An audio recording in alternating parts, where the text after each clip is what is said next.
This new recruit was rescuing wounded soldiers on the battlefield, but the enemy was getting closer and closer. In a critical moment, he used a corpse to cover himself. The enemy didn't seem to notice him, but suddenly, one enemy soldier turned back, raised his bayonet, and stabbed it into the corpse. After the enemy walked away, he pushed the body aside. Luckily, it had only pierced his uniform. He dug out his injured comrade, Das, and continued the rescue. Down the cliff, two soldiers spotted wounded men being lowered. They quickly used a truck to take them away. No one knew how those wounded soldiers had come down. Meanwhile, a captain was requesting reinforcements to help rescue the injured, but unfortunately, the commanding officer had no more troops to send. Back on the battlefield, Das was still rescuing the wounded, but this time, he was spotted by the enemy. He quickly ducked into a tunnel, but a grenade followed him in. Fortunately, Das ran out of the blast range in time. The tunnel was vast, every step filled with danger. It wasn't until nightfall that Das climbed out, but instead of leaving, he went back to save more people.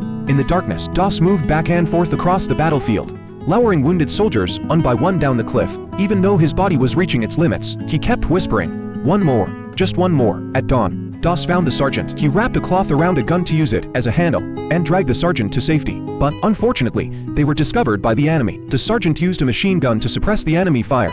Until they reached the edge of the cliff, Das lowered the sergeant down, then jumped down with another injured soldier. In a daze, Das hadn't yet realized he was safe. Looking at Das, the lieutenant felt deeply ashamed. The next day, the soldiers who were supposed to head to the front line 10 minutes earlier were all looking in one direction. They were waiting for Das to say a prayer for them, waiting for Das to bring them home.